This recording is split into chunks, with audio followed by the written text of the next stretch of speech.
Morning ค่ะ Warmly welcome to the last day of the Prince Mahidol Award Conference 2025.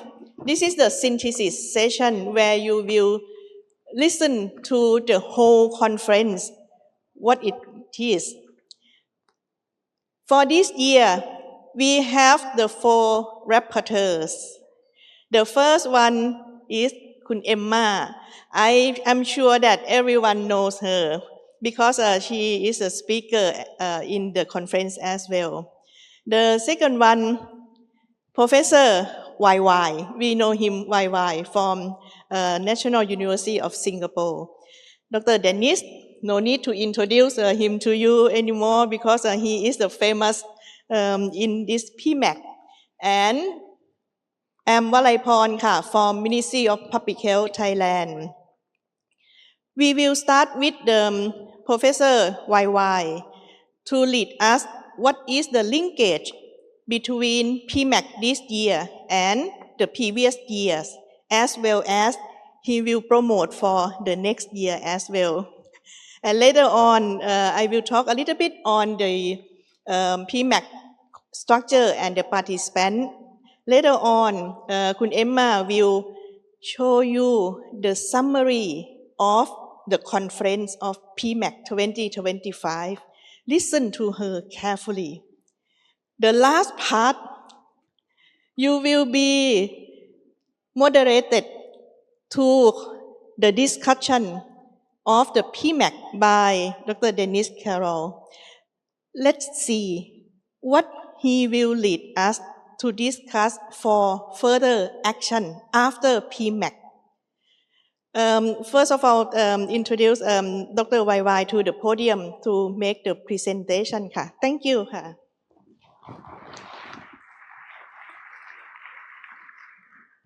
Right, good morning, everyone. So, a very welcome and congratulations for surviving all 3 days. Some of you have been here a lot longer because PMAC typically is a week-long engagement, and so well done for surviving all the way to today, which is Sunday.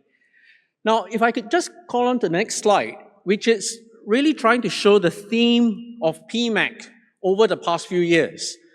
Some of you would have been very familiar with the previous themes. I could actually control. Yep.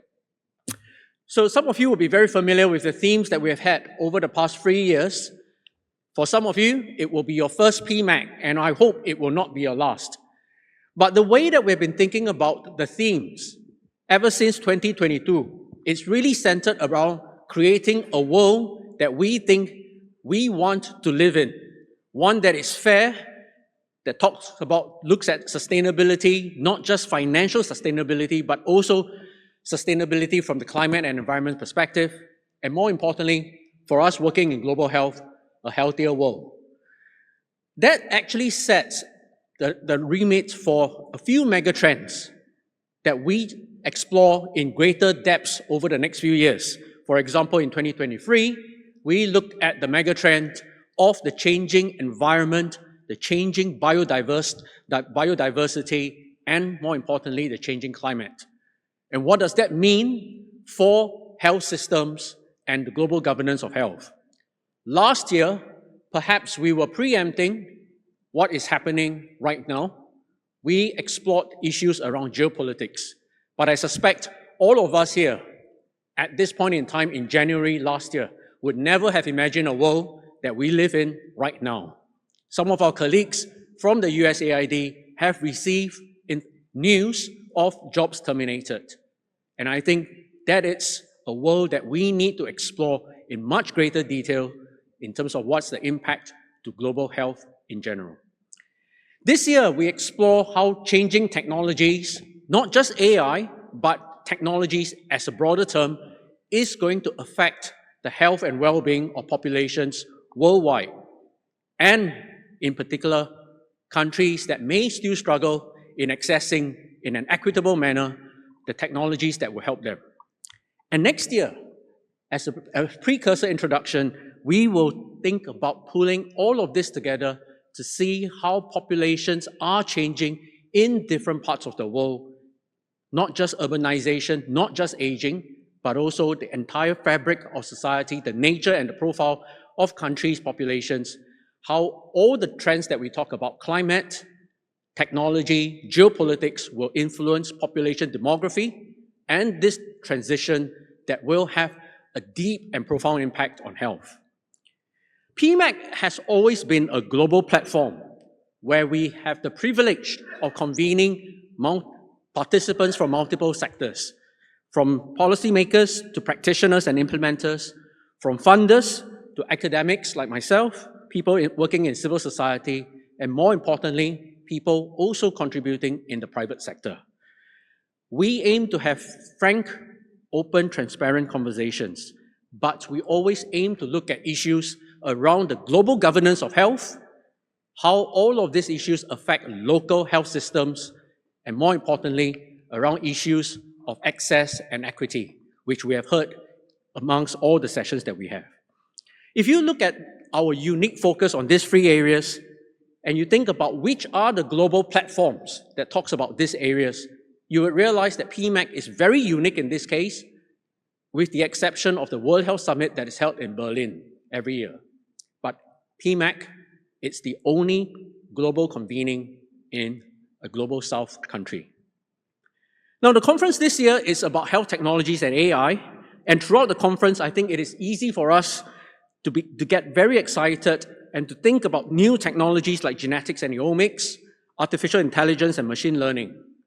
But I think it is also important for us to remember that technologies such as vaccines and its journey with international organizations like Gavi, CEPI that is backing it up, still has a lot of problems in terms of the access, equitable outcomes, and more importantly, the trust in vaccines. Now, if we now start to think about a new technology like health tech, machine learning, and AI, I think the journey that we are starting to see in these new technologies, we should always bear in mind what are some of the lessons that we have learned and what are some of the outstanding challenges that we have not yet resolved for something that is as age-old as vaccines. And if I put to you a second example, COVID technologies, whether it is around diagnostics, treatment, or prevention with vaccines, those problems that we saw in COVID in the heat of a global pandemic, we saw many issues. And I think this is where PMAC aims to address those issues that has to do with what is the global governance structure around topics the themes that we think about. Does it help governments? Does technology help governments, providers, people make smarter, more informed, and better decisions to improve health? Who pays?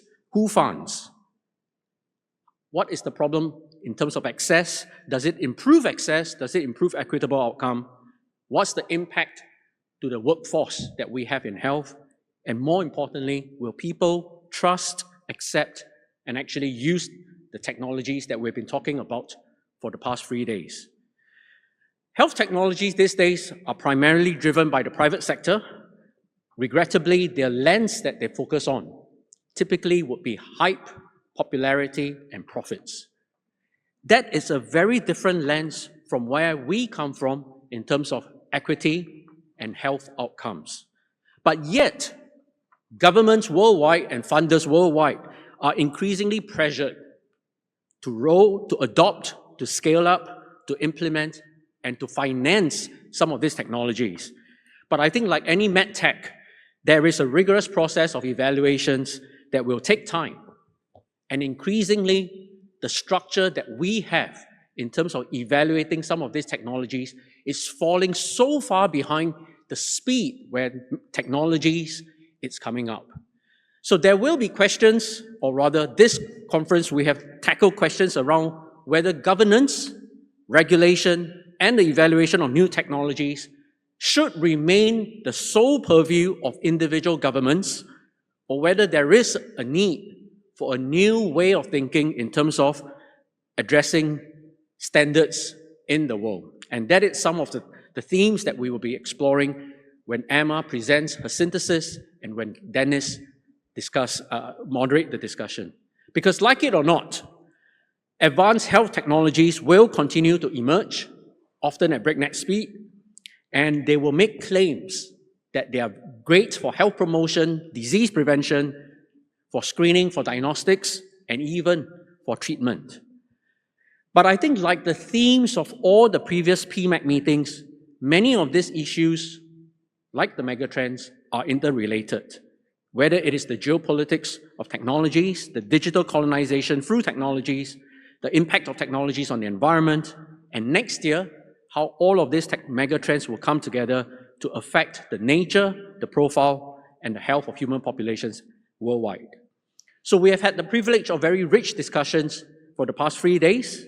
There have been themes, oftentimes many common themes that have emerged across multiple sessions. And I think this is the time that we will have a chance to hear the synthesis that Emma will be presenting.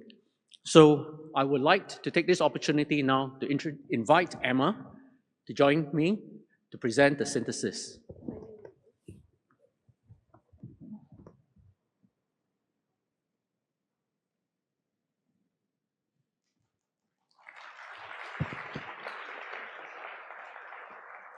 Before we listen to Kun Emma for the synthesis and summary, we will see a little bit on the PMAC 2025. We have the pre-conference. You can see the art contest. More than 500 pieces are submitted from 13 countries. We would love to encourage you to share the information for your colleagues to submit for the next year art contest as well. This year we have 46 side meetings and also 4 field trips that you went there. For the main conference, during these 3 days, we have opening session with 4 plenary sessions, 15 parallel sessions. In addition, we have 47 posters presented in front of the room, and we have 4 special events during lunch and break.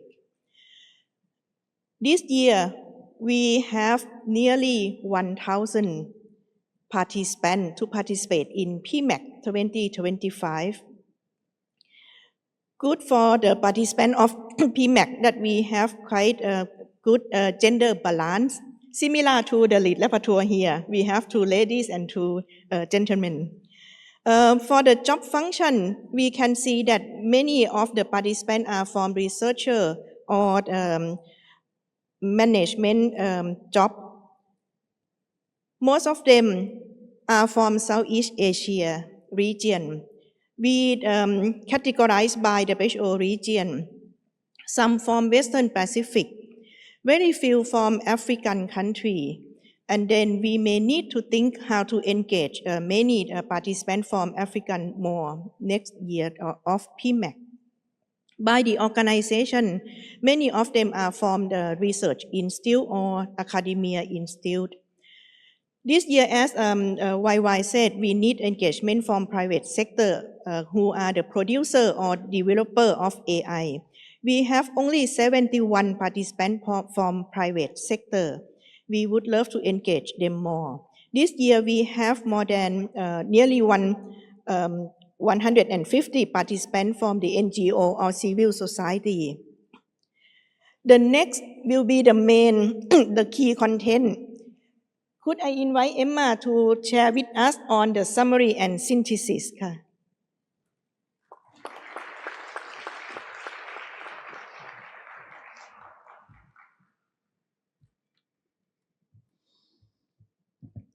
Thank you very much, Waiwai and Wailapōn. Tēnā koutou, tēnā koutou, tēnā tātou katoa. Tēnei te mihi atu kia koutou ko tai mai I tēnei ata ki te whakarongo ki I nei kōrero. Tēnō taumaha ki te ara I mua I a mātou. Good morning, everybody. It's my very real honour to be with you and to be able to share these important thoughts from all of us who have participated in PMAC 2025 this morning. However, I'm going to do something slightly unusual for you, but not for me. I'm going to sing, and then I'm going to invite some people to join me on the stage. Actually, I'm going to invite the people to join me on the stage first, and then I'm going to explain why I'm doing this. So I would like to invite Dr. Frederick Lindenkroner, Ms. Michelle Skelton, Dr. Ilani Ramadan and Professor Jesse Bump.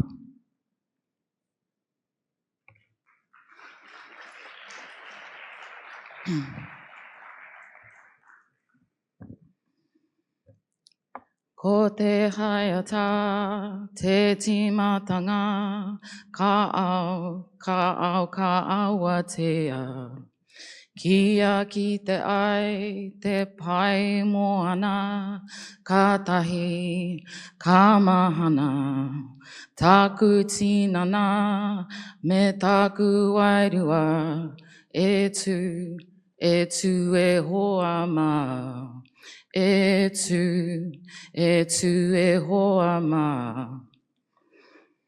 So that is a song written in my language, which is Te Reo Māori from Aotearoa, New Zealand, and it talks about the dawning of a new day, and it talks about the importance of us as human beings to stand and rise together in the challenges that we face in the context in which we live. It's really important to me to represent the people across this planet who are referred to as Indigenous.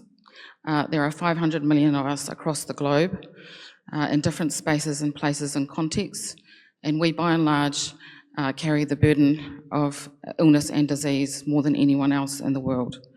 So it's incredibly important for me to outline this in the honour that it is to deliver the synthesis and summary of this important conversation around AI and different tools that we have in front of us to address the inequities that we need to still face that are increasing, given all of the things that YY has already really given this morning. I've invited this group of people to be with me because as an Indigenous person, we never do anything alone.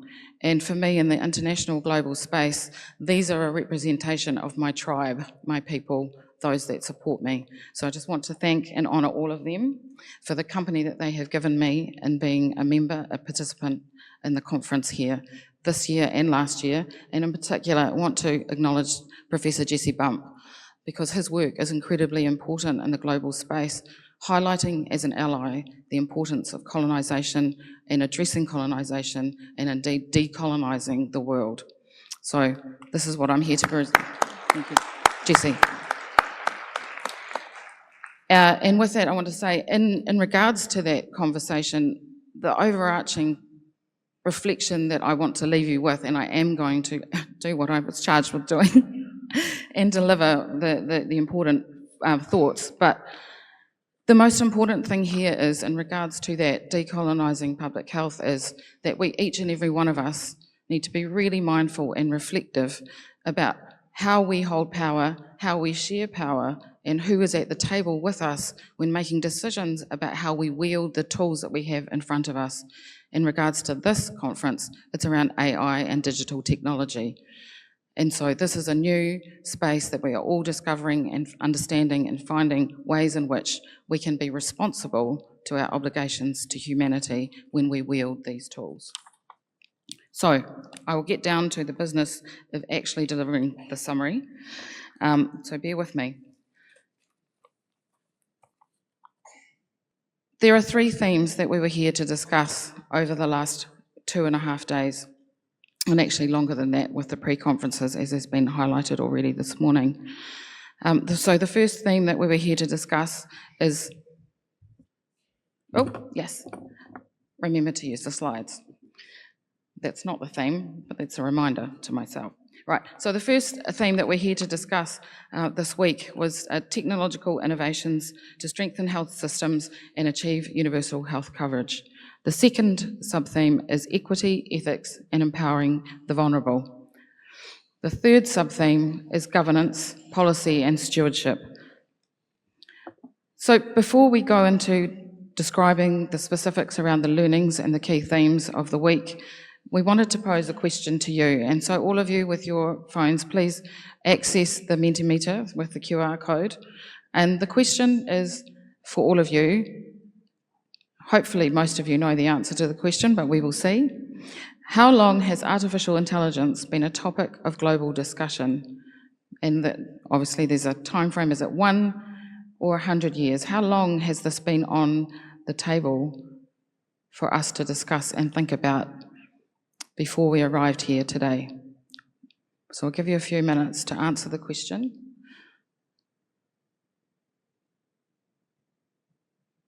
So we've got a few there, and there's a few that say it's much more recent, and then some that say it's probably somewhere in the middle of that 100 years, and some are saying 100. Interesting.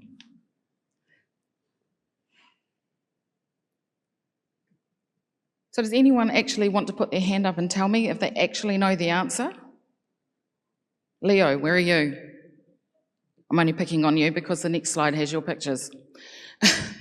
So what we know is that the conversation around artificial intelligence has been happening since 1956. And so this is a representation of the original, oh, it's not there, press the button. Oh, here we go. Representation of the conversation that we say is the beginning of the conversation around artificial intelligence in 1956. So just a reminder that it is not a new conversation. It's something that human beings have been contemplating, trying to understand and trying to work out for many years before we arrived here today.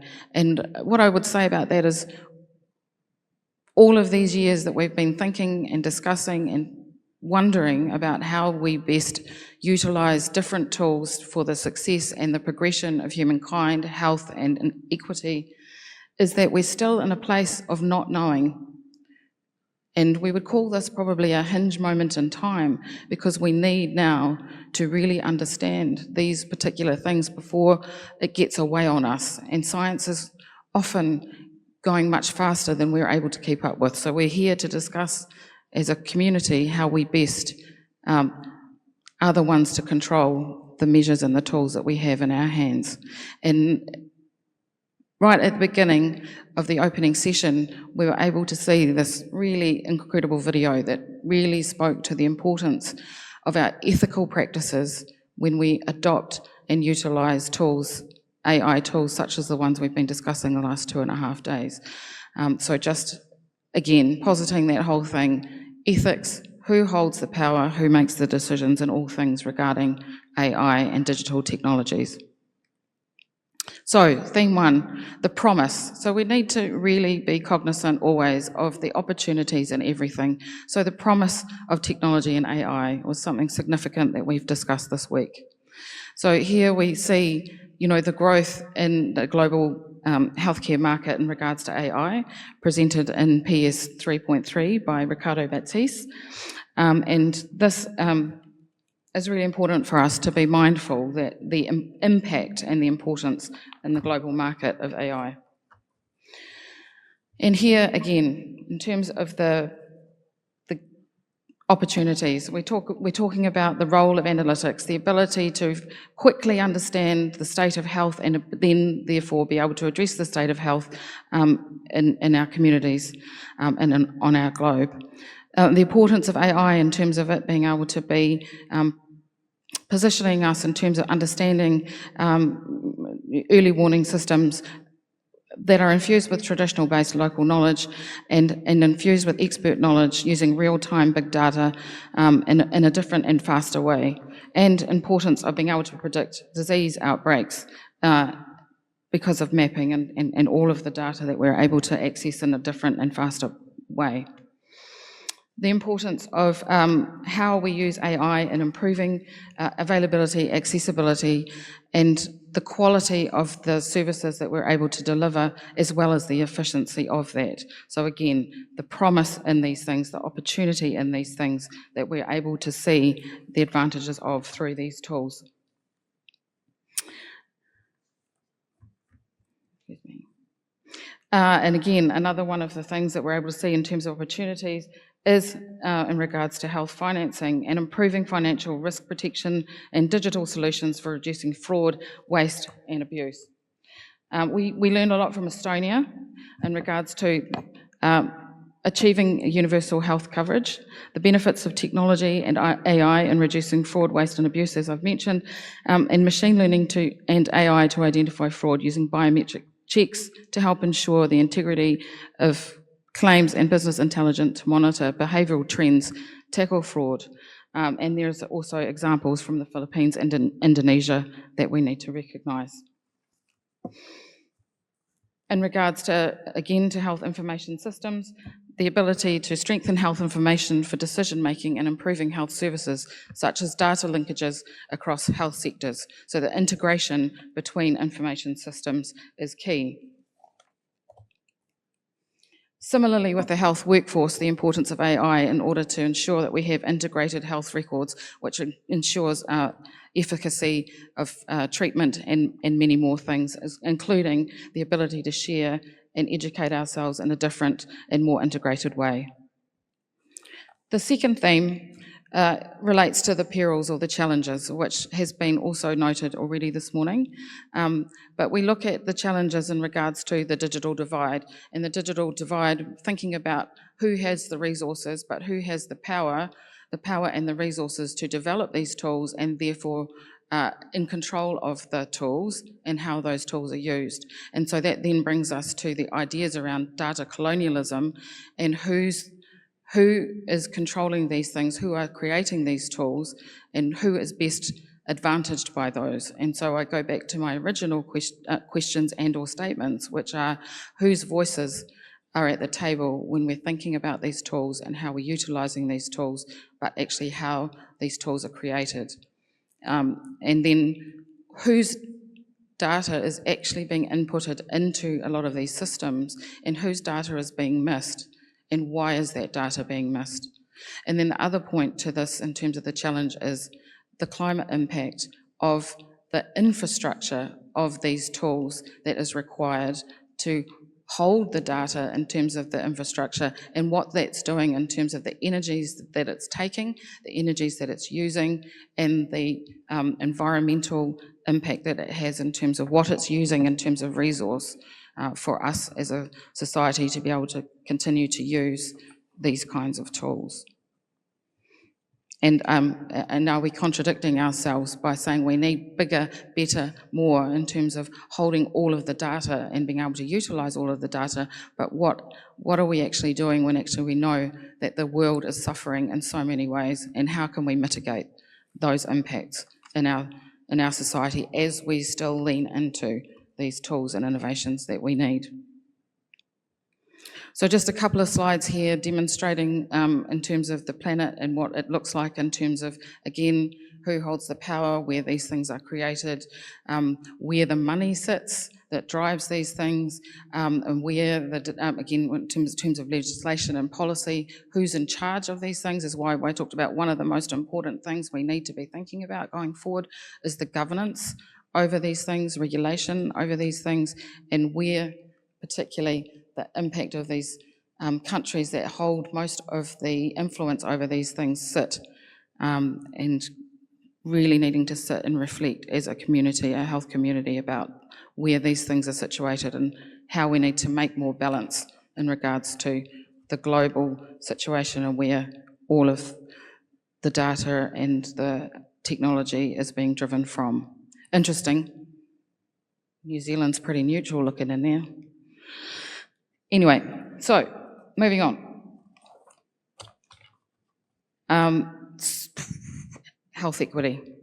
What are we thinking about health equity? Is this working for health equity? Again, I'm going back to what I just said before. Whose voices are included in this, and how are we actually ensuring that different worldviews are represented in the way that data is collected, the way that it's held, the way that it's managed, and then how it's interpreted within tools, AI tools? Is it able to be in a way that's truly going to address the inequities that we are saying that we are wanting to be here to address?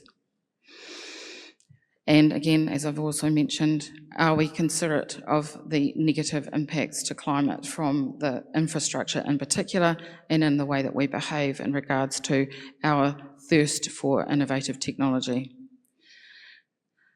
So again, just remembering and thinking about the importance of what kind of governance we need over these tools, and how do we keep our information safe in the knowing that we need these things, but how do we keep them truly safe?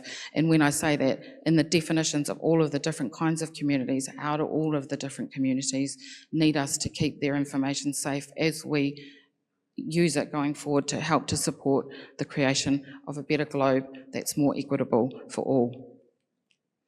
So, the way forward. We need to handle what we do with care. And I'm going to again say we need to be reflective every day as individuals and as communities of healthcare practitioners and public health practitioners in how we utilise these tools and who we are bringing along with us for the journey and the creation, the use and the implementation of all things in relation to AI and digital technology. This slide kind of shows us a little bit about the state of governance in regards to these tools. However, what it also demonstrates to us is that there is an inconsistency in the way in which we currently controlling, taking care, governing over these incredible tools in front of us. And so that brings us to the discussion that we're going to have very shortly around how best are we going to ensure that we govern these particular tools in the way that they're utilised. And so from the last 2.5 days, week, there have been numerous calls to action, and in particular, making sure that we are communicating, that we are working together, that there is consistency and coherency in what we do together to ensure that we are all on board with the right actions that are required in terms of the utilisation of these tools to all our benefit. And that we need to be sure that this particular area of our work is regulated in a way that is going to keep our data safe and keep our intentions safe over the work that we are charged with doing and the responsibilities that we have as a health community.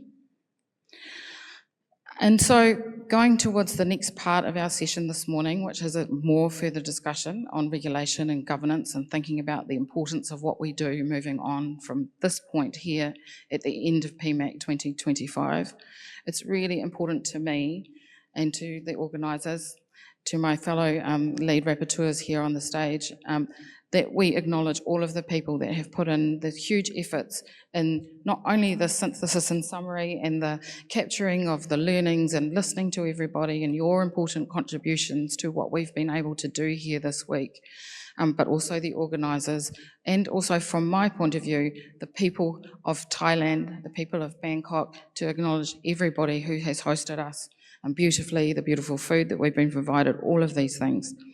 But here this morning, I'd like to thank my colleagues on stage with me, Wai, Dennis, Wailapon, thank you so much for the honour that you've given me in being able to be here and present on all of our behalf. And also to, there's been an incredible team of particularly young people who have, it's 65 rapporteurs throughout all of the sessions this week, who have taken time to contribute to their own learning, but also to supporting us in the work that we know we need to do going forward by sitting and listening really keenly to the things that we have spoken about, discussed, and need to know going forward from here. So I'd like to recognise the 16 coordinators of the rapporteur team and also the entire 65 rapporteurs who have been here to help and support all of us in the things that we need to learn and know going forward. And I really, really want to say in this that I so appreciate the students, health students, and the contributions that they bring to all of these types of engagements, and also that the learning for them is invaluable. And so I really want to, again, acknowledge the opportunities that they have been given to be able to support us in this way.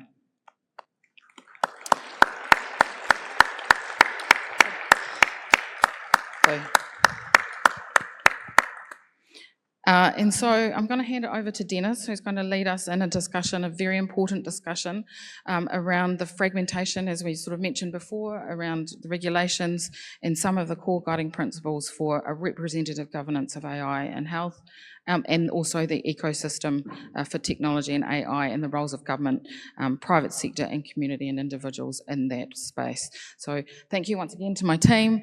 Jessie, thank you. And all of you, thank you very much for having me. And Dennis. Oh,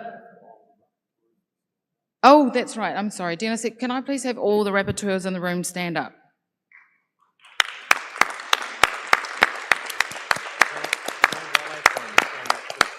Oh, Walapon.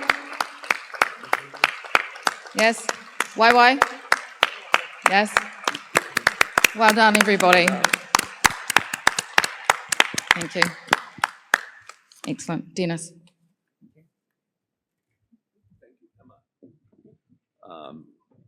Thank you for an excellent presentation and discussion around the outcomes. First off, I'd just like to go back. We would not be here today in a position of having this discussion without the rapporteurs. They've been working extraordinarily long hours and doing a level of work which is beyond admirable. Again, I would like to just do another round of applause for the rapporteurs. This is an anonymous job, but incredibly important. You know, YY in his opening remarks reminded us of the discussions we've had over the last several PMACs, all embedded in the notion of the megatrends which are having such an impact and will continue to have such an impact on the world over the course of the 21st century.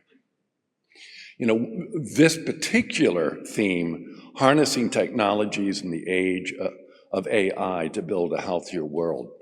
Well, what we're going to be talking about right now is one aspect of how do we harness the technologies of AI in an age for a safer, healthier world.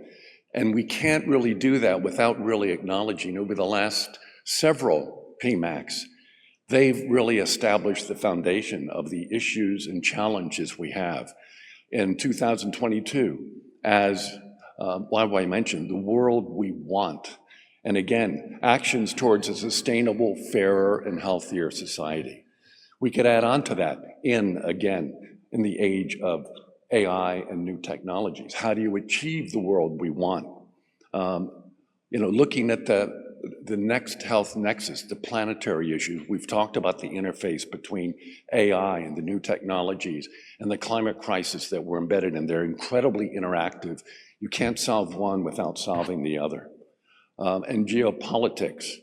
We're going to be talking in a few minutes about the governance. How do we really achieve sort of a management of the emergence of AI and these new technologies in a way that creates the world we want. And you can't do that without being mindful of the geopolitics, both, as we were just reminded by Emma, the long shadow of neo-colonialism. But we're also rapidly moving into an entirely new, unknown geopolitical dynamic. The events over the last week in my own country have underscored just how volatile geopolitical framework is, geopolitical dynamics, and being able to solve problems of the magnitude that we've been talking about over the last several days. We're not going to be able to do it without recognizing and working within the geopolitical dynamics, which are incredibly fluid and moving rapidly into very new and unknown territory. So as we think about the way forward and we think about how do we truly achieve harnessing the power of AI to create technologies that really speak to the benefit of not the few, but all. And so doing that within a geopolitical context, we wanted to have an opportunity.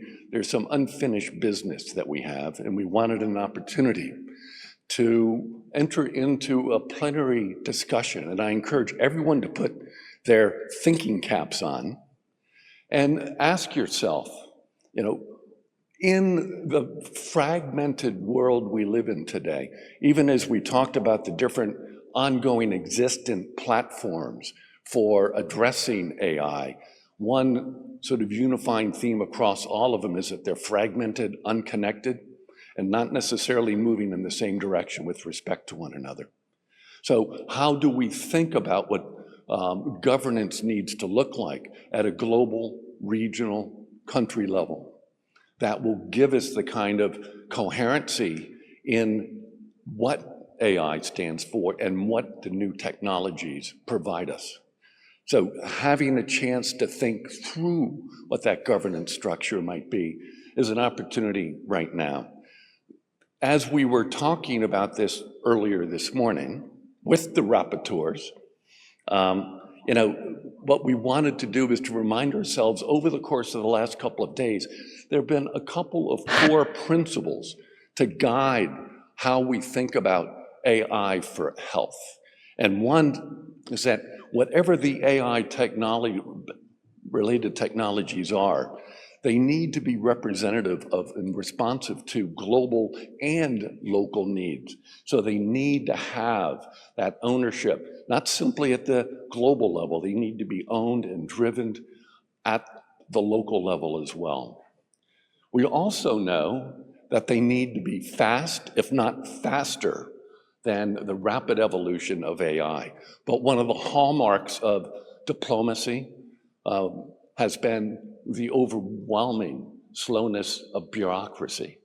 So how do we think about a governance architecture that not only speaks to fairness, ethical considerations, and inclusiveness, but how do we think about it in a way that is keeping pace with and even moving faster than, anticipating what might be the rapid changes within this whole space?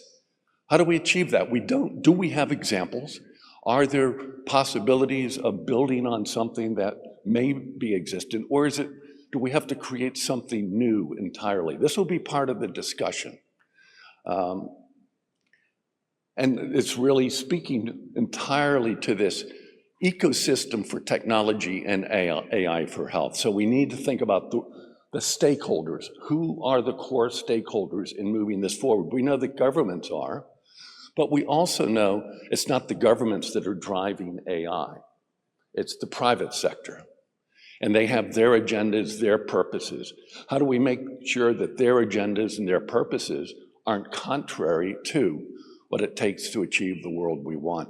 How do we make sure that they are responsive to and accountable to the global community at large, both at the individual community, nation state, regional, and global level? These are extraordinarily daunting challenges. What makes it most daunting, of course, is just the speed with which AI is evolving and what its impact on new technologies will be. So how do we keep pace? How do we not become irrelevant simply because the speed with which AI is moving outpaces our ability to think about policies, to think about regulation, to think about oversight, to think about accountability, to think about transparency? So that's what we're going to have 47 minutes and 2 seconds to talk about until 10:30. At which point, just to remind everyone, at 10:30, we will break for coffee, but everyone get back here a few minutes before 11 for the PMAC veterans. You know that one of the highlights of PMAC is the closing ceremony. Basically the Emmys or the Oscars have nothing over PMAC when it comes to presenting an extraordinarily dynamic conclusion to the meeting. So be here. For those of you who have never seen it before, be prepared to be amazed. All right? So let's go back and have a discussion.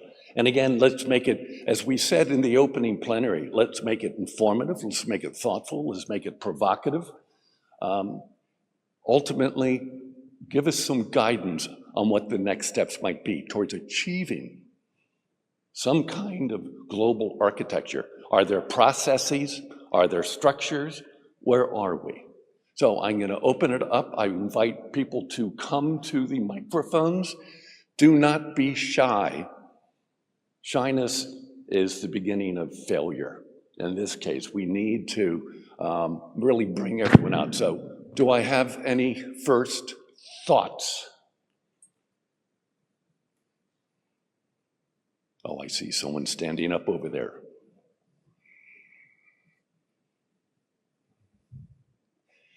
And if you could introduce yourself and then offer your insights. Thank you. Good morning. My name is Taufik Joardar.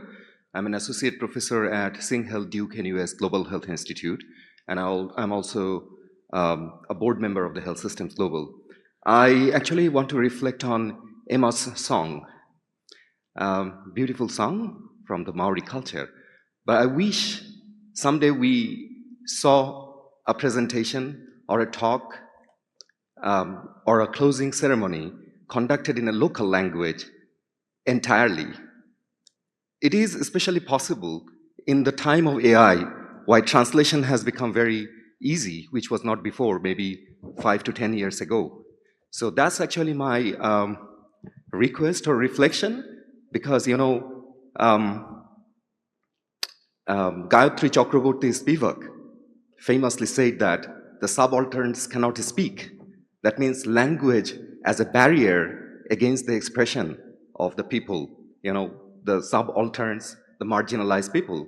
And AI has created that opportunity for us to break that barrier in the easiest way that civilization has had offered so far.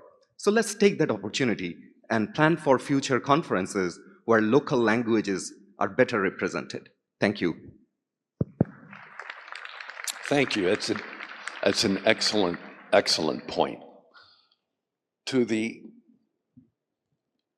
we have another voice over here?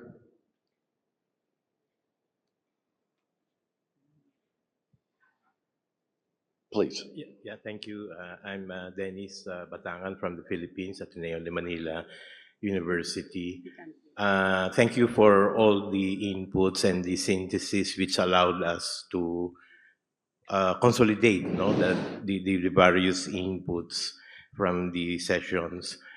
What I'd like to share is that it still goes back to the issues relating to rights. So I think the discussion should look primarily into what we have been discussing as rights-based approach, meaning the relationship of duty bearers and claim holders with these technologies. And when we talk about claim holders, meaning us, citizens of our respective countries, I think there could be ways wherein we will have to declare digital sovereignty. We're working on a particular concept of DSD, or digital self-determination.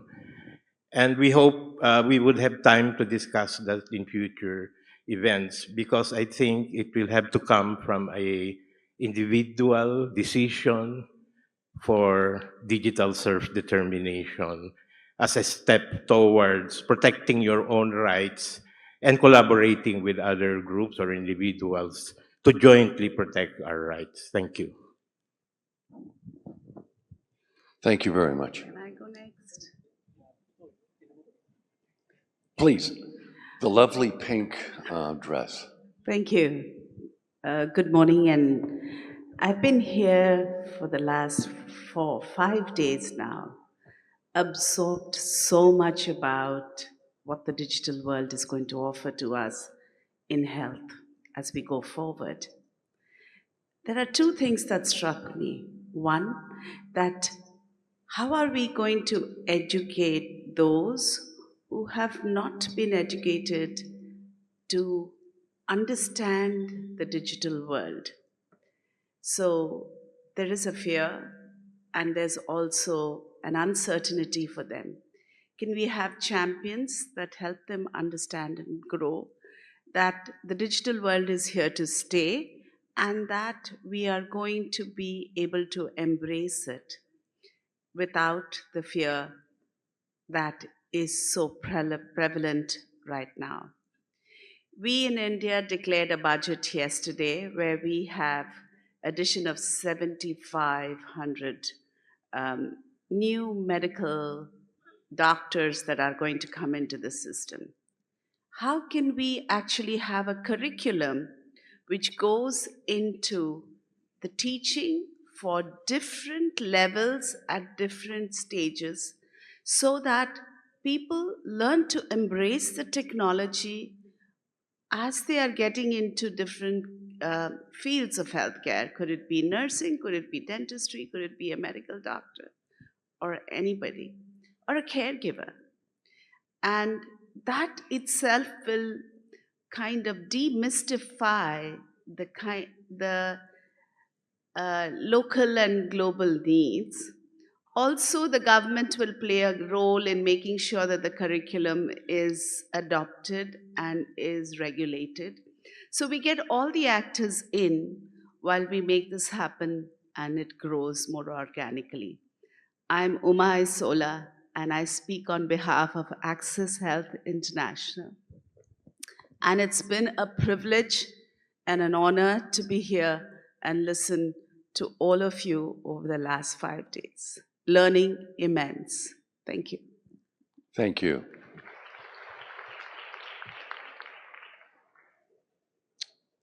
So my name is Fredrik Lindenkrona from Inner Development Goals. It's been an incredible week. It's been loads of thoughtful, ethical, and central conversation, just because we all are leaders.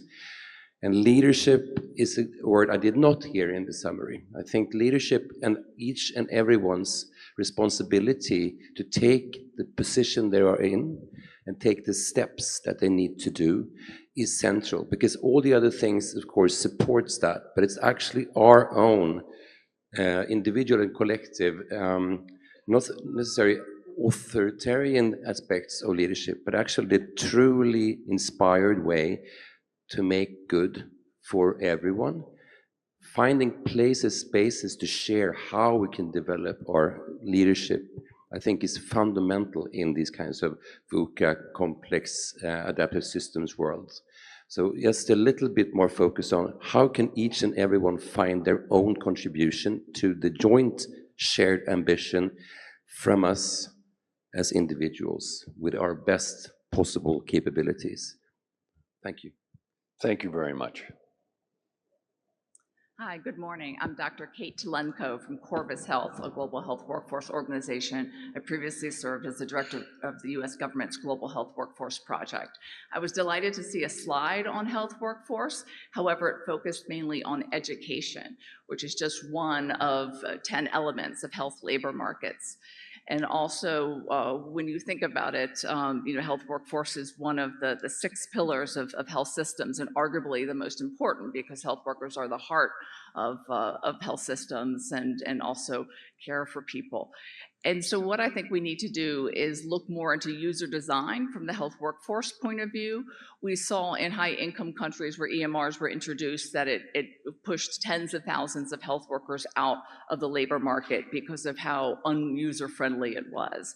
So my ask for everyone in this room is to think about health workers, what they need from AI to make their jobs easier, how to build AI into their workflow and help keep them, because we are in a world with increasing health worker shortages and we can't afford to lose a single health worker. Thanks. Great, thank you very much. Back over here on my left.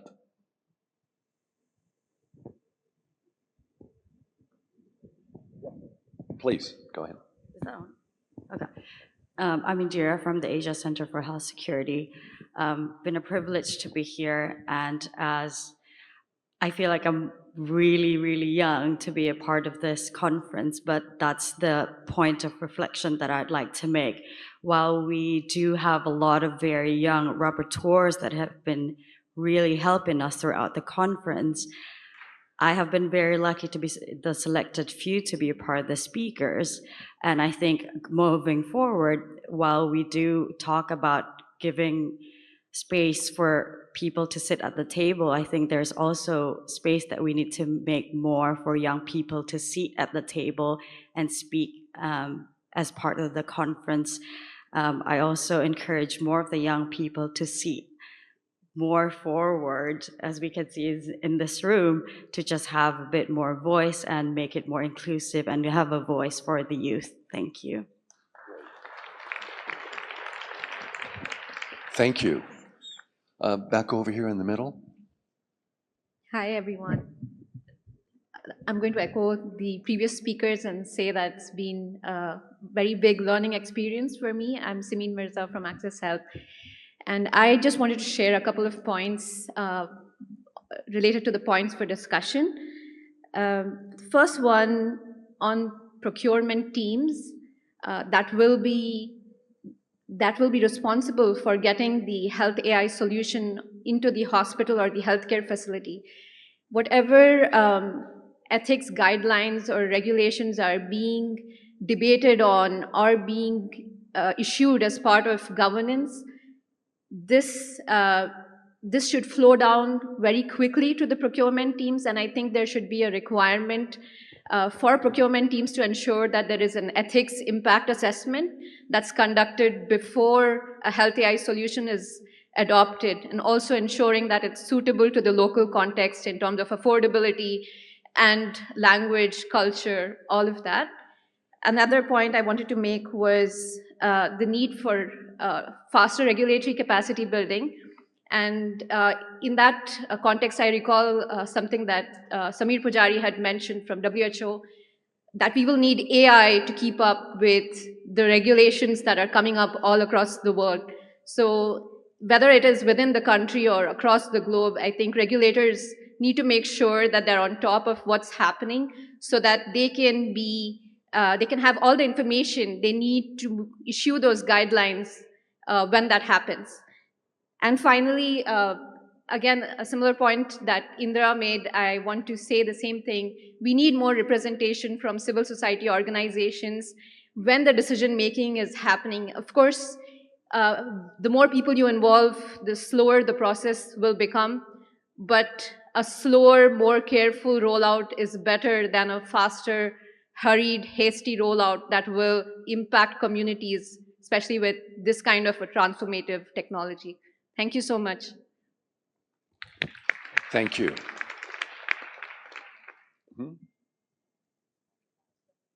Well, if any of you have a response to any of these issues. Okay, let's hear two more, and then I'll ask our panel up here to respond. Okay, please. And I think Jesse, you're next over on that side. I think the others are in front of me. I'd love the chance to speak, but maybe after some who've been waiting. Thank you. Okay, I'll give it a go. I'm Eric Sutherland. I'm with the Organization for Economic Cooperation and Development. I very much agree with the diagnosis of the symptoms that you guys are talking about. There's a great urgency for action. But reflecting on the last speaker, as we all know, if you want to go fast, go alone. If you want to go far, go together. And we must go far with this new capability. And I find that many of our organizations are doing activities, creating advice and guidance for governments that is collectively creating noise. And that noise is causing governments to not know what to do. We need to be working together to collectively create a clear signal, to be collaborating with each other and taking the time when we're implementing our own organizational strategies to look to partners, find ways to build coalitions, and do more together to be able to go far. Thank you. Back in the center. Okay, thank you very much. My name is Bernd Appelt. I'm work for GIZ and currently deployed in Nepal. I'm not a young woman, and I'm also not a person of color or some indigenous population. I'm an old white man from Europe. Listened carefully to this last 4 or 5 days and was really inspired. What struck me was a little bit the absence of health technology assessment. There was only one panel where this was meant by the head of the Japanese Health Technology Assessment Agency. We tend sometimes to behave as if this new technology is better than everything else without testing it. And the word harnessing does also include to test it against existing old treatments. I'm a medical doctor, so a new treatment is not necessarily better. If it is better, it also has to be cost effective. And sometimes I tend to explain electronic medical records, and people believe that there were no records before. Electronic medical records is simply transferring something from paper into an electronic form and then doing something in addition to it. And I would like to emphasize what you have been saying before. Quite a number of healthcare workers, of doctors of my generation, have left the job because they were asked to do things which they did not want to do, because they were taking away from patients and their relatives to sit in front of computers. When I go to a medical doctor today, I talk to the back of the screen, because the doctor itself is hiding behind the screen, translating what I'm saying into this. This has to be taken into consideration, and I would emphasize the point to assess new technologies, new AI technologies against existing ones, and document that they're better for the patient, better for the healthcare worker, and also better for the whole health financing structure. Thank you. Thank you. Please, over here, if I may. Thank you for the opportunity to speak. I wanted to mention about in the fragmented and polarized society we are living globally. It's really hard to know what it means by representativeness. And in the old ways, the distribution is like you have a central and you have a polarized, little people on the side on the difference. So in the future, I would you want to be provocative. I was thinking for this meeting, we should create a safer space and really having the polarized view to be represented here and debated about. So we are informed and so we can better understand the things happening around us, representing those not on the margins we used to think, but they actually we could not, continue to think they are on the margins. My name is Fuji Su. I'm standing here by the Hunky Jockey Club Charity Trust from China and from the Duke Kunshan University. So really want to see more of the debates that used to be a format for PMAC, and I haven't seen those type of a format being used in this, at least not in this conference this year. Thank you. Great, thank you. If I could ask my colleagues here maybe if they have any thoughts or responses to points that have been raised. Right. Hello, testing. Here, why don't you? Testing. Right, it works now. So what I'll try to do is to address 3 points that have been highlighted, but I should highlight that the lead rapporteurs, we are rapporteurs. We are able to synthesize information and give it back to you. We are in no way the domain experts in terms of our ability to answer some of the comments. And in fact, I do believe that there are many real experts out here who will be able to address some of the issues. So, but I will address 3 issues that I feel I'm a little bit more comfortable to tackle on. One is actually a point that was talking about the curriculum in the way that we train healthcare professionals to think about adopting new technologies. And I will actually take a step back and broaden that conversation to whether our current state of education is training people to take into account of the megatrends. And I work in a university, so in an academic sector, that is a question that I would pose to my own university. What is the future of university education in light of what we're thinking about climate, in light of what we're thinking about new technologies and AI, of geopolitics and so on? Now, I'll use a few examples. The way that we are training engineers right now, are we actually embedding climate and environmental sensitivity in the way that we train our engineers?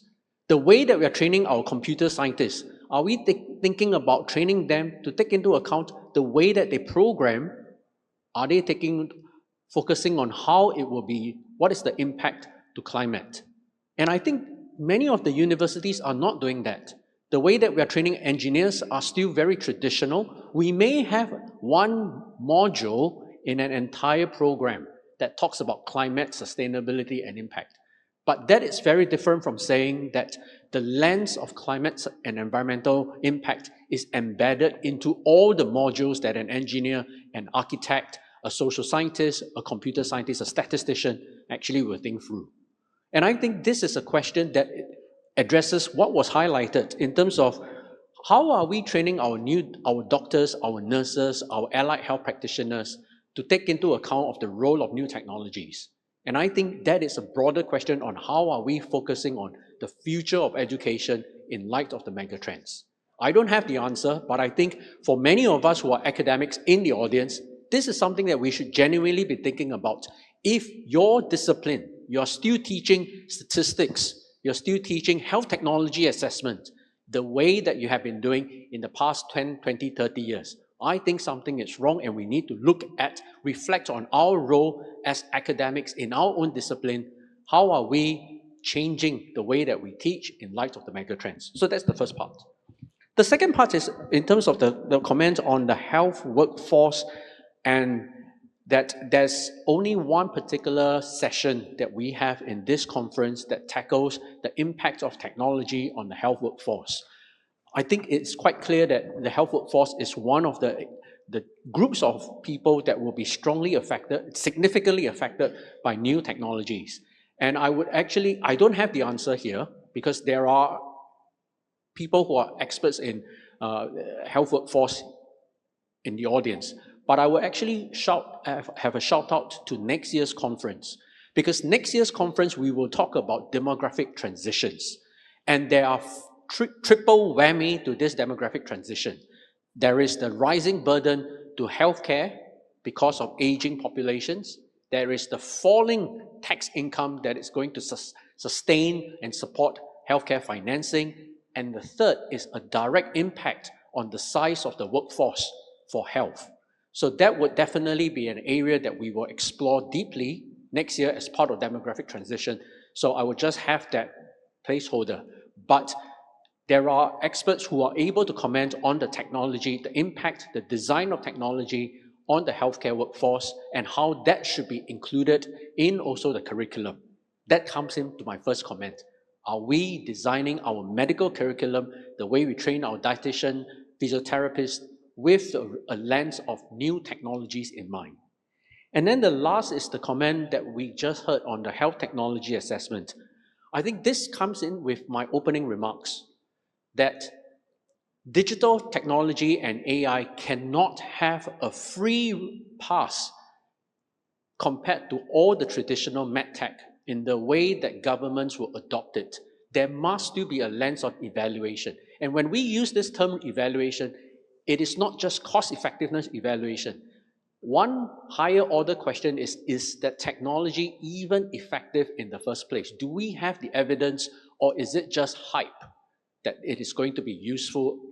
And I think this is a part that governments must understand and must be able to answer in terms of effectiveness, cost effectiveness, budget impact analysis, social return on investment. There is a whole range of questions that need to be answered from the government's perspective before they can scale up the way that we think. But the private sector will definitely not be thinking about that.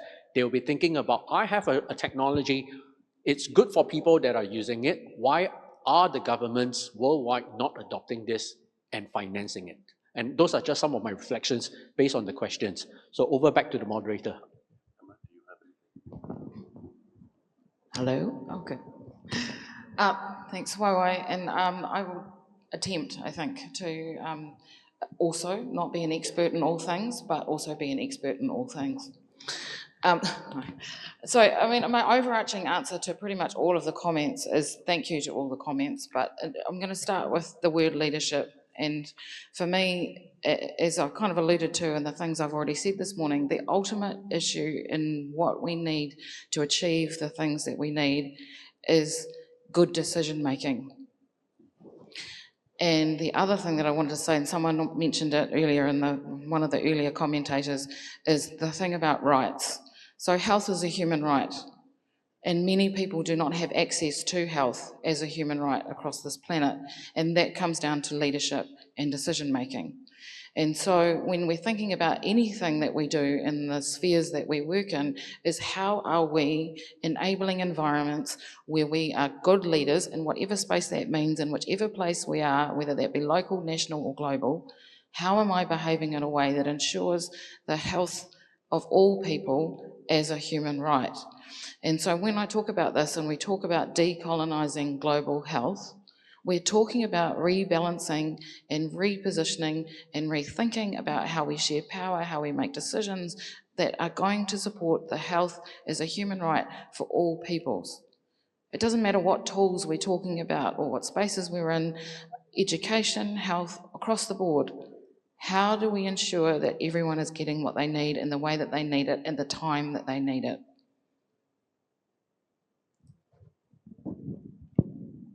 Thank you, Ka. I would like to join YY on the education of health workforce. Not only the AI or technology that we should let them to understand, but the workforce need to understand the health system and health policy as well. The reflection from the medical students who join us here because they are eager to learn on the health system. When they are going to learn on the medical education, it seems to be the silo for medical perspective. But we need to make them to understand the whole range of the health system and also beyond the health sector. That is one thing. Apart from that, we know exactly the geopolitics is very important, and then they should understand the whole range of global health diplomacy that has more and more important nowadays. The second point that I would like to mention for the lady in pink mentioned about the education. It is go back to the fundamental question on equal opportunity for everyone, not only for technology and AI, but also the equal opportunity for education as well. Before we going to talk about the advantage of technology and AI, we need to think about the basic things to have the standard of living for everyone as well. We heard several times for several years about social and commercial determinants of health, as well as political determinants of health. Nowadays, we are going to talk about technology and AI determinants of health. Either its impact to the health or it is the determinant itself. This issue we did not discuss in great detail in the PMAC conference, but I'm sure that further we can scrutinize more and articulate this kind of thing that will be very important for us all to understand the implication of the AI and technology on health. The last one that I would like to mention is about engagement of youth. We have plenary parallel session 1.4 on youth edition. There are several good panelists on this session, but I would like to add more on youth that we need to think about the relationship engagement of intergenerations as well. Next year, the theme will be about aging and reducing of fertility, and then we have less and less newborn. And how could we stay together with intergenerations? These are the things that I would like to add. Thank you. Great, thank you. Let me just take a step back. We're not here so much up here to answer the questions. I think YY made that point. Collectively out there is the body of expertise. So as the questions are asked, if you have a response to it, then put yourself in the queue. This is a dialogue, an exchange. We're just trying to facilitate harnessing the collective thinking that is here. So I invite you not just to ask questions, but you also have the freedom to respond to questions that are asked as a way of moving this forward. That said, Jesse, no matter what you say, you're up. Okay, thank you, I'm ready. So I think everyone knows my name is Jesse Bump. I'm from the Harvard T.H. Chan School of Public Health, and I'm here to answer the call for robust debate that's coming from the Jockey Club. I will apologize for divisive discussion, but we need to have some of these issues on the table. The first of these is that health is a downstream outcome area, and we're living at a time where that luxury has passed us by. Those of you who are aware of the global health's largest funder, that's USAID, go look for them on the internet. You won't find them today, just not there. Website not found. For those of you who are historians like me, you may know International Business Machines, IBM, the computer company. If you've ever wondered how did the Nazis perpetrate the Holocaust, it hinges on how do you find Roma, Jewish people, disabled people, and gay people. IBM used what we would call AI, used pattern recognition to say where those groups were. That empowered an authoritarian regime to find and exterminate millions of people. We are living in just such a time right now. What you see is the power of unregulated technology, and it's overwhelming us. It's moved so fast that we don't know where we're standing. So when you think back to the thing you worked on yesterday, please try to believe me that you shouldn't work on it tomorrow, because we can't do that. We need to have support and solidarity in our community to defend what we're calling rights, to defend what we think of as access and entitlements. The time where we could just think about our patients and our publics, that isn't with us right now. So to return to the Jockey Club and the other funders, of whom there are many in the room, like the Gates Foundation, the Rockefeller Foundation, CMB, the Rights Foundation, funders old and new. If you're not looking and supporting function of society questions, we are all lost. Democracy itself, disinformation, misinformation. I don't think there are very many people in the world who really thought of abolishing an aid agency as the best step for humanitarian progress. But this is the world that we're living in. So I'd like to implore that we reorient ourselves for as long as we need to, away from the things that we must do when we are left alone, to the things that we must do when we are under full-fledged assault. Thank you.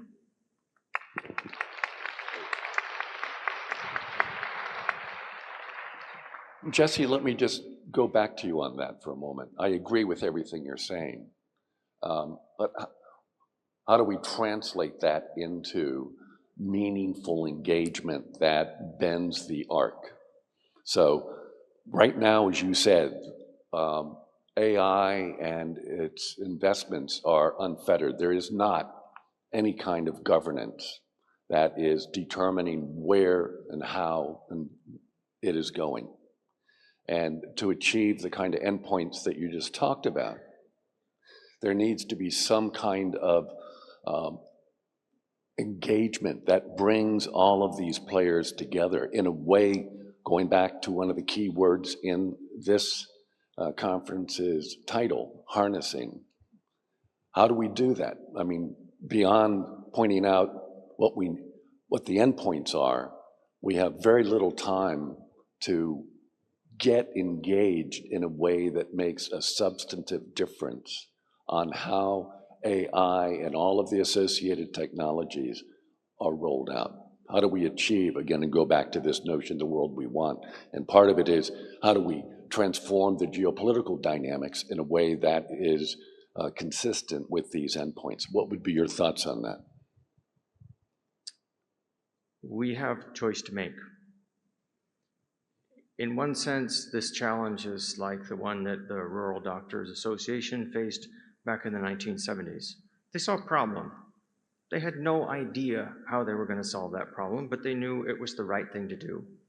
So they took a step, they tried, they made some mistakes, they got it right, they won. It took 30 years, but they won. And I think that's a good example for us now. Knowing exactly how we're going to do something, how we're going to evaluate its impact, or how we're going to win, that's just not how societies work. No revolution starts out with a guarantee. In one of the nearby countries in Vietnam, I'm sure Ho Chi Minh didn't think, this will be easy.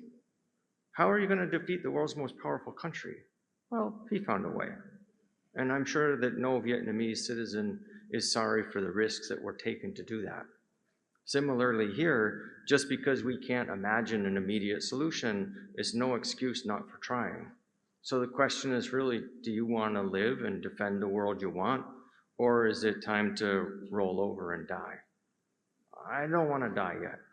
Like, this work is worth dying for, but I'm not just gonna roll down and, I'm sorry, no, we don't need to be fucked today. It's time to get up and fight, okay? It's not time to say we don't know what to do. It's time to do whatever we can imagine, whatever we can agree on. That's what we should do.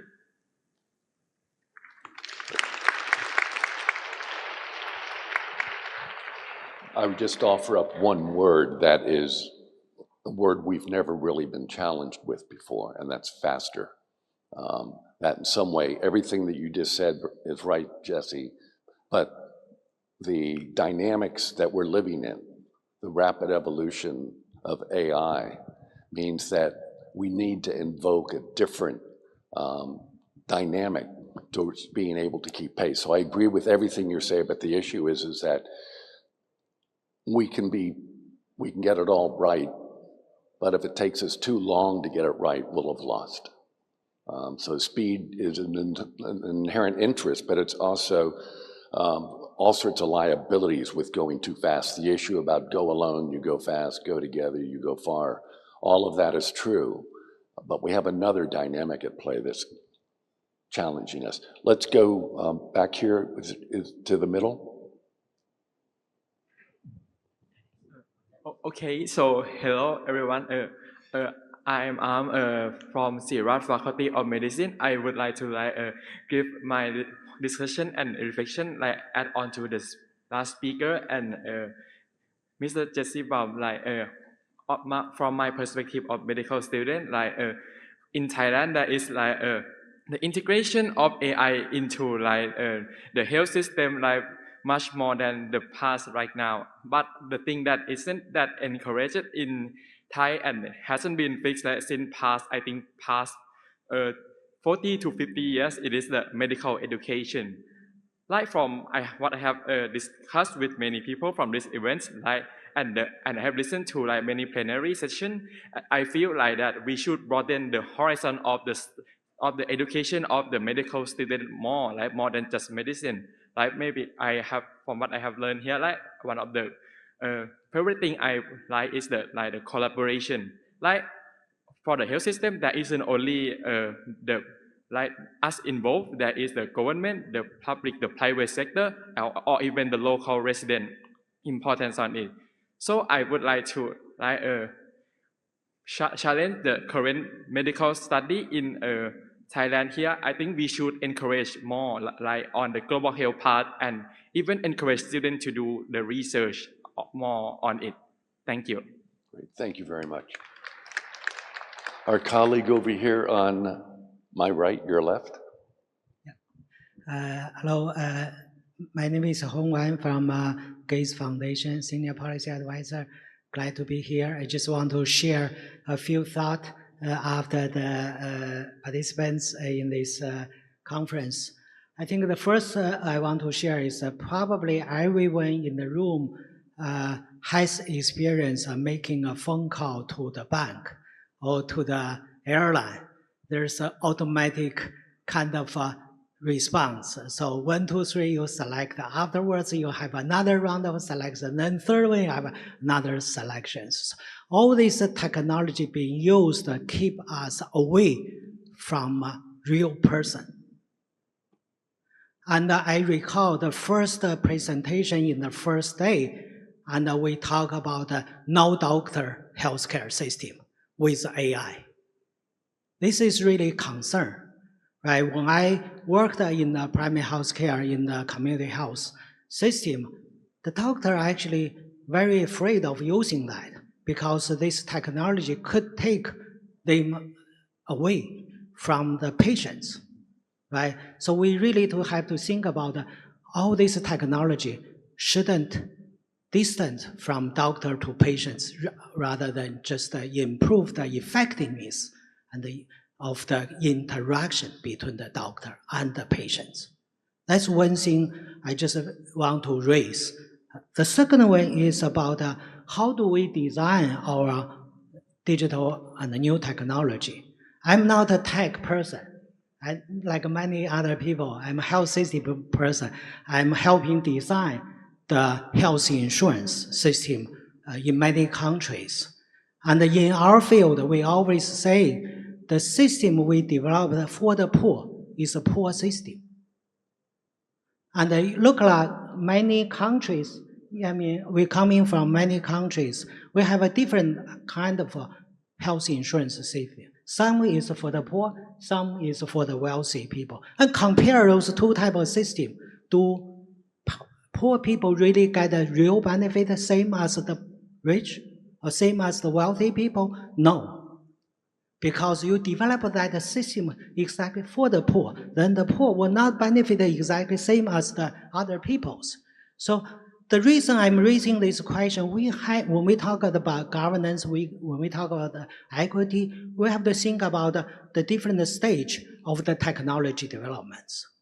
When we talk about the idea generation, we want to restrict only for the poor or for everyone? How can we keep all the people get the same technology? When we develop it, we consider different group of people? We might. We use this technology, we probably have a strong engagement to make sure everybody access equally. So we have to think about policy that target a different stage of the technology developments.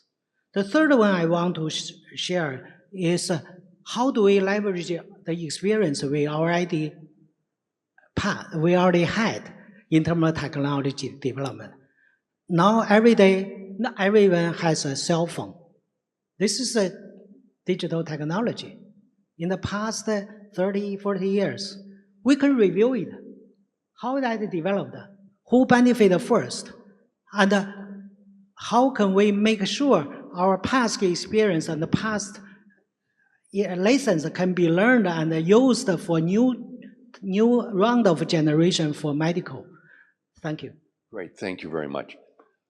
We only have a little more than 2 minutes left, so I'm going to ask people to make their interventions very quickly, and we'll wrap up. Philip. Thank you. Good morning, everyone. My name is Jean-Philbert Sengimana. Oh, somebody has to go first. No, continue. Go ahead. All right. I work for the Africa Centers for Disease Control and Prevention, and previously I served in the government of Rwanda as Minister for Technology and Youth. This is my first participation to PMAC, and what I found here is a very, very powerful global health leadership platform.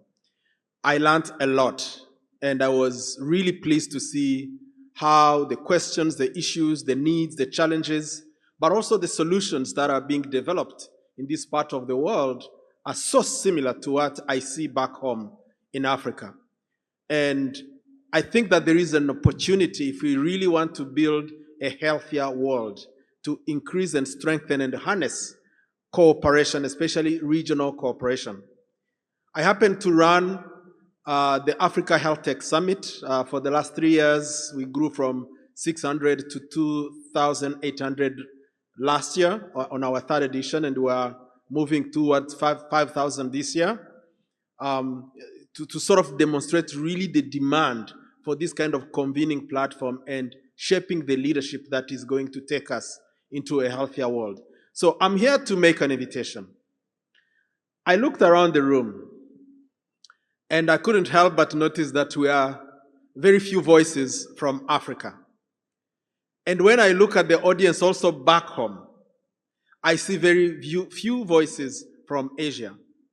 We are quite successful attracting other parts of the world. But that challenge of cooperation between Africa and Asia is still there. Yet, this is where most of the challenges are similar.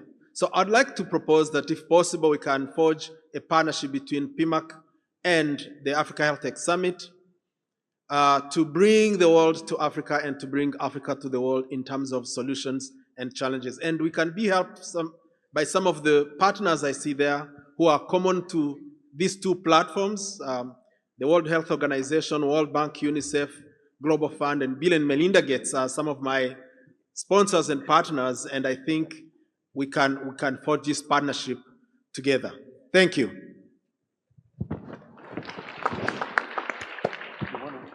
You want to respond to the invitation? Okay, so if you could make your intervention extremely brief. We're now just starting to run over, and it'll have long-term consequences. So, please. Okay, so I will be brief. Biggest takeaway from me from the last 3 days is how difficult it is to share data, how manual, how cumbersome and difficult the process is. It appears to be very email-driven. It is difficult for people to share data sets, even in the absence of any regulatory or privacy issues. And the second point, I think that we are over-indexing on AI at the expense of talking about data. The AI, as we denominated, is largely trained on Western data, meaning it is mostly English, Anglo-Saxon, mostly in the United States, produced by a small demographic set of people. And if we want to talk about digital self-determination, I think the most important step that we can take is to mobilize ourselves to create more data and then be able to develop models that do not overrepresent a specific demographic in the United States. Great, thank you. And we have one here, and then you, and then I think that we'll wrap up at that point. Thank you. All right, thank you so much for the opportunity. My name is Niyo Shamili from Lagos, Nigeria. I run a digital company, and I'm the convener of the Africa Digital Health Summit. First of all, incredible thank you. First time in PMAC.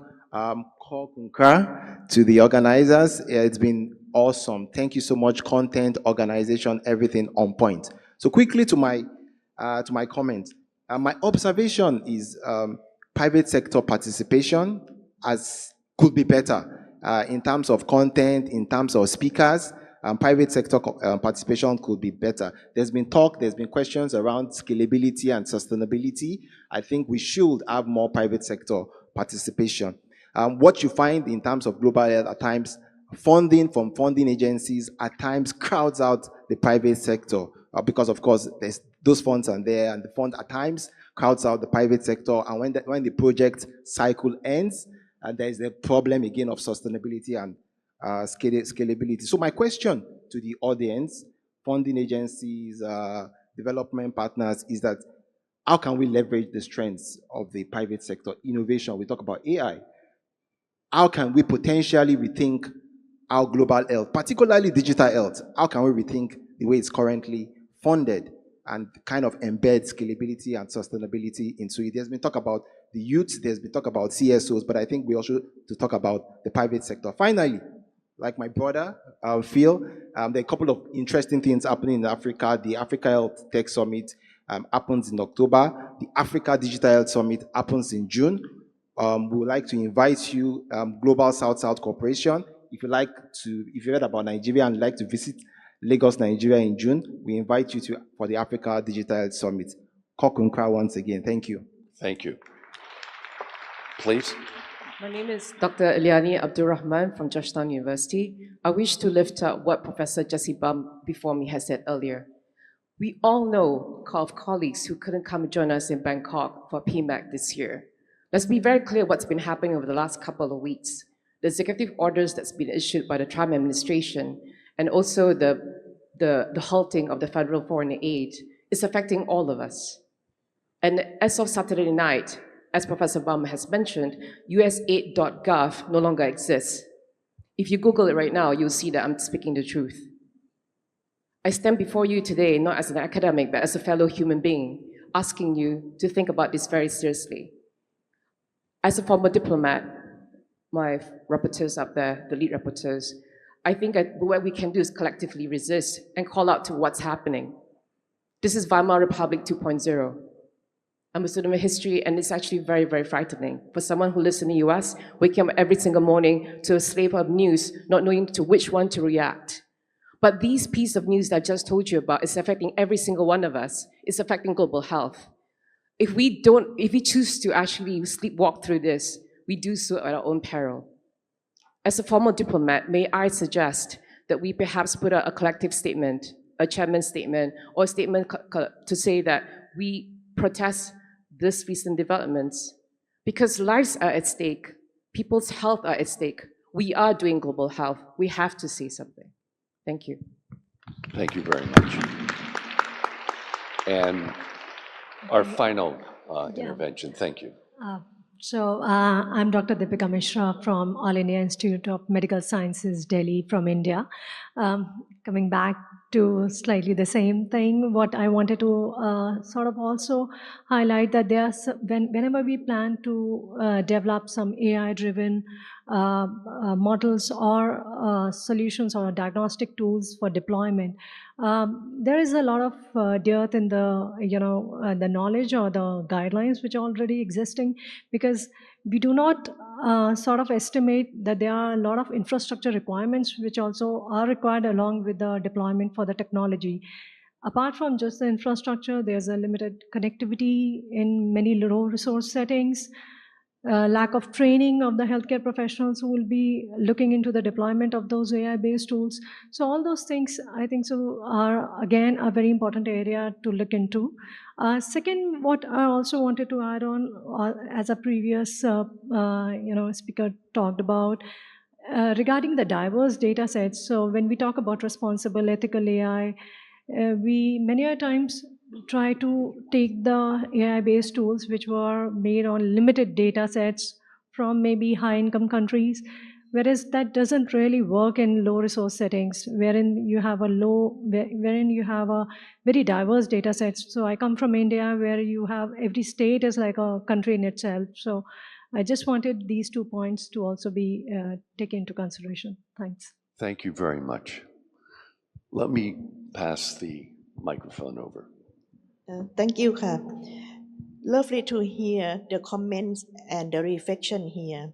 The reflection and your suggestion regarding to the PMAC, either the invitation for the speakers or participants, or even the format of more robust debate in the conference. We are taking note on that, and we will give it as an input for the International Organizing Committee, where many members are sitting here, as well as the chair of the IOC of PMAC as well. In terms of the content and the recommendation for health system for the global health, we are taking note, and the rapporteur will produce a proceeding of PMAC 2025, and it will be posted on the website. Thank you. Great, thank you. Let me just offer sort of a final thought. We've heard from Jesse and others. We have one more back here. Sorry. Good morning, everyone. My name is Kwan Siri. I'm an emergency physician from Chulalongkorn University.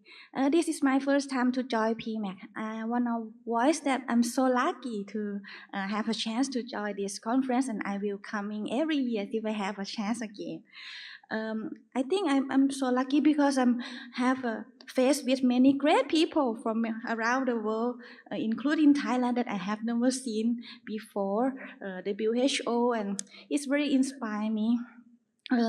One thing that I amazed is how digital world grow up across continent. Like in Hong Kong, you have application to taking history through send patients home and charge money. But one thing that I would like to voice to everyone in this conference that I never heard anything mentioned much: do not forget about humanism.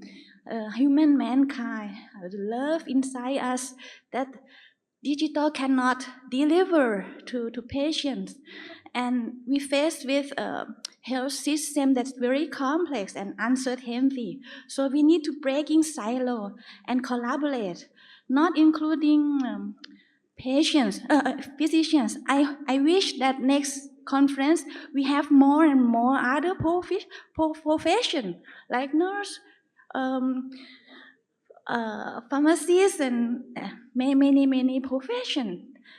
So we could face with future, and next year is about equity, right? So I think that is fit with interprofessional collaborations as well, and humanism. Thank you so much. Thank you. With that said, that's the last of the interventions. I just want to conclude by just reflecting on some points that were made about the current events playing themselves out in the United States and the ramifications for the world. I spent 30 years of my life as a USAID employee, and I was proud of that partnership between myself and USAID. It was an opportunity to act as a link between the American people and the people everywhere in the world, and to create a partnership for trying to create a world not only that was healthier, but speaking to better educated, a safer environment, good governance, the whole range of development agenda issues. The events, the blackout of the USAID website, these are questionable issues in terms of legal actions. There's some serious legal resistance that will be put in place to protect US's commitment to foreign assistance and forging partnerships around the world. So while these actions are being taken today, they're not the end point. And I sort of reflect back on Jesse and the other points about this is a point of resistance, that it is not something to accept, it is something to prevent from happening. But these dynamics are not unique to the United States. We need to be frank about that. And we need to make sure that as a global community, we push back hard on the attempt to isolate and to prevent the kind of partnerships that are so critical towards creating a healthier and safer world for all. So that said, we opened up on Friday. We heard in the beginning of the sessions that AI and the new technologies are the future, but we also heard the future is ours to mold. So regardless of how fragile and uncertain we are about the way forward, it's ultimately our responsibilities to make sure we get the full benefits of these extraordinary new advances. But we know that they also come with extreme liabilities, and we have to be able to mold their progress in a way that gives us a fair, ethical, and inclusive capability to benefiting from these advances and not ultimately being victimized by these advances. That said, we are going for coffee break. You have only 16 minutes for coffee. Get back in here.